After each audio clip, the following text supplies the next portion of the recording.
So, can you give a very brief roadmap regarding the same? Yeah, so Yeah. this roadmap is basically even for the entry level freshers or for the freshers. So one thing is common between this data engineering and software engineering profile, that you can, like, some part of overlapping, right? So Right. Right. software engineer, what does it mean? Software engineer is someone who is basically working on some kind of problem use case, and trying to solve it using some algorithmic skills, writing algorithms to make things functioning, using various kind of frameworks and the services, right? So these kind of the thing, I mean, actual software engineer perform. So within this category, there are lots of profile, like Android, iOS developer, backend developer, web developer, front end developer, lots of things, right? So the part which is basically common is the problem solving part, data structures and algorithms part, right? And the system design part. So these uh, are the common stuff for a data engineer and for a software engineer. Because being a data engineer, as I emphasized on one point, that you will be working on the scalable data pipelines, optimized data pipeline, and to create that, definitely you need to code something, right?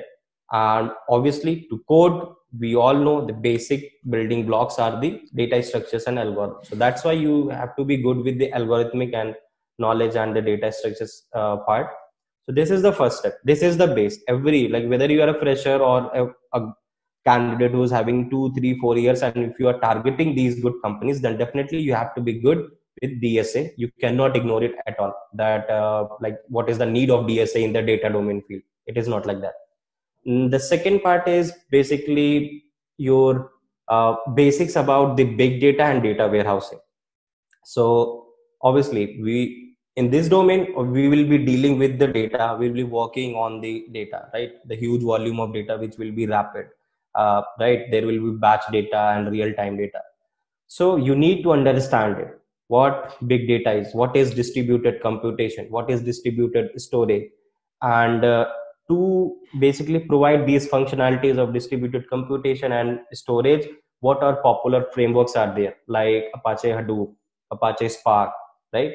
So these are two very very popular frameworks, and there are many other frameworks which are built on top of these basic frameworks like Spark and the Hadoop. So you need to have a good understanding of those and how it works.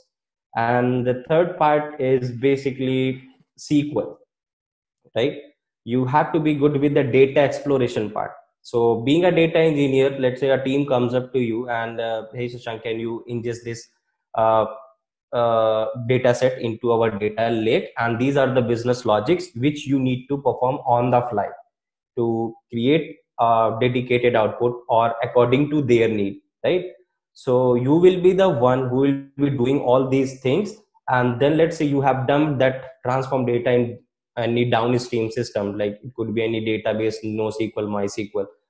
Then what comes, like, being a data engineer, it's your responsibility as well to verify the data, to have a look at the data, whether it looks correct according to the business logic or not, right?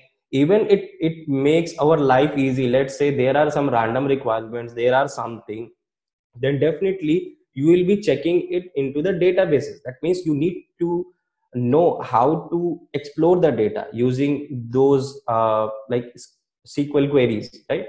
So that's why it becomes very very important to focus on the like SQLs. And here also I would like to include the part NoSQL databases and transactional databases, right? So that is also a very very important part someone needs to focus on.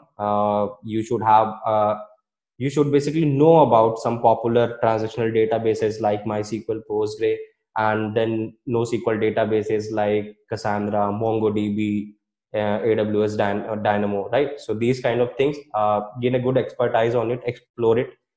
And then comes basically the ETL and data visualization.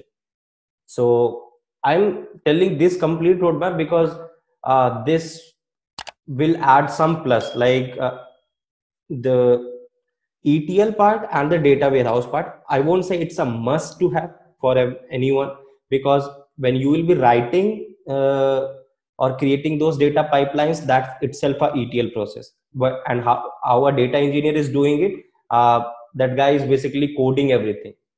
That guy is not using any dedicated framework like Informatica Talent, which are basically dedicated ETL frameworks.